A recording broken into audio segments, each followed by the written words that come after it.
पिछले 8 हफ्तों से अपन यही तो मांग रहे थे, और ये बात मैं सिर्फ डेयरडेविल के लिए नहीं कह रहा हूँ कि कहानी नैरेटिव तौर से भी काफी अच्छी यहाँ पे बढ़ी है। तो डायरेक्टली अगर इस एपिसोड में जंप करें तो she Hulk episode 8 रिबिट and repeat की शुरुआत होती है एक बैंग के साथ, जैसे कि इन्हें पता है कि ये क्या दिखाने वाले हैं। हल्के शब्दों में बोलूं तो इस एपिसोड की कहानी ली फ्रॉग की है, जो वानाबी विजिलेंटी बनने की होड़ में है, मगर इस एपिसोड में वो कुछ कर नहीं पाता क्योंकि आदतें इसकी बड़े बाप की बिगड़ी हुई औलाद की तरह है। तो वो उसी की तरह एक रात अपनी बकचोदी कर रहा था और उसका सूट मैल फंक्शन हो जाता है, जिससे उसको इंजरी भी होती है और ये अपने कस्टम मेड सूट के लिए शी हल्क के टेलर पे केस कर देता है। शी हल्क धर्म संकट में होती है, मगर फिर भी केस मजबूरी में उसे लेना पड़ता है, जिसकी वजह से ल्यूक के साथ उसका संबंध और भी खराब हो जाते हैं। एंड देन दोनों एक दूसरे को कोर्ट में देखते हैं, जहां लूक को अपने मैड मर्डॉक भैया रिप्रेजेंट कर रहे हैं, जिसको लूक ने डायरेक्टली फ्रॉम न्यूयॉर्क से ही इसी केस के लिए बुलवाया है, क्योंकि शो ने शुरू से अपन को बता दिया है कि एलए के लॉन्डे कॉम्पिटेंट नहीं है। तो फिर क्या मैट ने शी हल्क और उसके क्लाइंट को कोर्ट में चीर के रख दिया। That level of confidence, charm, Jennifer की भी सुलझ जाती है कि ये चूतिया है कौन, मगर मैट केस को ऐसे हैंडल कर लेता है कि जैसे कोई बच्चों का खेल हो। उसने ली फ्रॉग को उसकी बेपरवाही से उसे कोर्ट में बेइज्जत कर दिया एंड एज ऑलवेज मैट भैया ने 5 मिनट में केस को खत्म करके निकल गए। फिर रात में अपने मैट भैया मूड में थे, बार काउंसिल वाले बार में जेनिफर के साथ फ्लर्ट करते हैं, अपनी कहानी बताते हैं कि कभी कभी पैसों के लिए इतना दूर से ट्रैवल करना पड़ता है,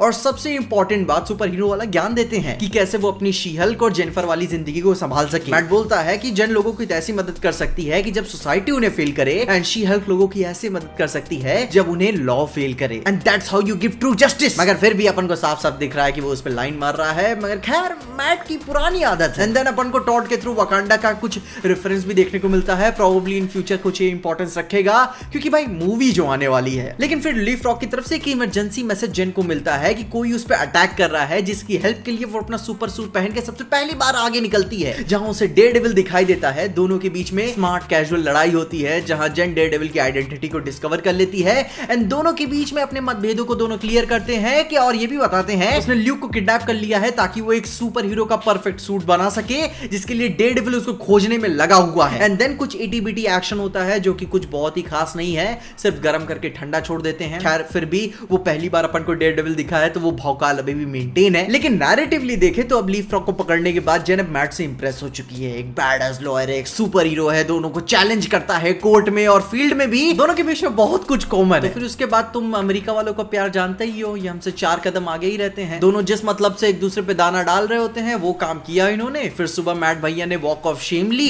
लेकिन फिर कायदे से देखे तो इस एपिसोड की कहानी खत्म हो जानी चाहिए थी। लेकिन जैसे ही मैंने अपनी शी हल्क की पिछली वाली वीडियो में बताया ही है कि एमसीयू के डिज्नी प्लस के शोज अपने असली पत्ते लास्ट के 2 एपिसोड में ही खोलते हैं, जो कि अच्छी बात नहीं है, फॉर्मूलेक होता जा रहा है। लेकिन खैर जो अपन यहां तक आ ही चुके हैं, जो जेन अपनी नई ड्रेस के साथ गाला में जाती है अपने लॉयर ऑफ द ईयर का अवार्ड लेने, जहां उसके ऑर्गेनाइजेशन ने बड़ी चालाकी से कई सारी फीमेल्स को अवार्ड दे दिया, मगर फिर एंट्री होती है इंटेलिजेंसिया वालों की। उन्होंने शी हल्क की पर्सनल लाइफ को सबके सामने रख दिया, कैप्टन अमेरिका की एस से लेकर, और वो जो जॉस के साथ सेक्स टेप बनाई थी वो भी नहीं बनाई नहीं थी, उसका रिकॉर्ड कर लिया गया था बिना उसके कंसेंट के। पता नहीं ये लोग क्या किम कार्दाशियन वाला मैटर कर रहे हैं, लेकिन जेनिफर से ये सब देखा नहीं गया। आई मीन किसी से भी नहीं झेला जाएगा। उसकी पर्सनल लाइफ दुनिया के सामने नंगी हो चुकी थी, जहां शी हल्क का गुस्सा फूट चुका था, क्योंकि भाई उसके पेरेंट्स भी वहां पे थे। उसे वहां पे इंटेलिजेंसिया वाले दिख जाते हैं और उन्हें पकड़ने की होड़ में वो बहुत ही गंदा प्रॉपर्टी डैमेज करती है। एंड द लास्ट शॉट हुआ शी हल्क कैमरे की तरफ देखती है मगर कुछ बोलती नहीं। तो गुरु ओवरऑल दिल से बोलूं तो ये एपिसोड मेरे को बहुत पसंद आया, जो कि सिर्फ ऐसी बात नहीं है कि भाई इसमें डेयरडेविल था, उसके ईस्टर एग्स थे, उसे कुछ टीज मारा गया,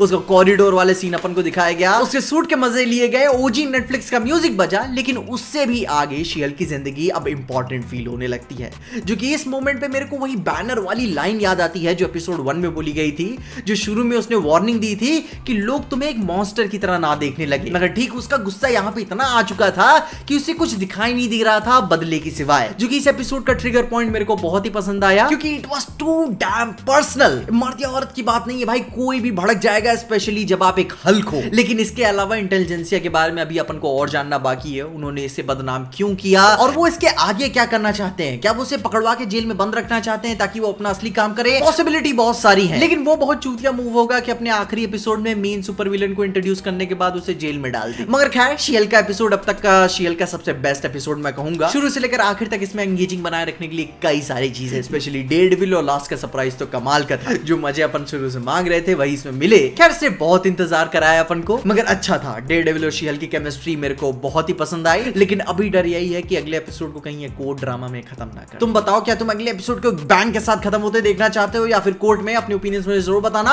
और स्पेशली इस एपिसोड में तुम्हें पसंद क्या चीजें आई उसके बारे में भी बताना। खैर सब बातों के साथ साथ जो मैंने एमसीयू की डिज्नी प्लस के शोज के स्ट्रक्चर के बारे में कंप्लेन की थी शीएल के एपिसोड 7 में, इस वाली वीडियो में मैंने सारी इंफॉर्मेशन दी है, जाके आप उसे देख सकते हो कि एमसीयू के कलेक्टिवली डिज्नी प्लस के शोज में एक कॉमन प्रॉब्लम क्या है। तो जाके देखना जरूर, अपने ओपिनियंस मुझे जरूर बताना। और इन सारी बातों के साथ तब तक के लिए देखते रहिए टीजे एक्सप्लेन।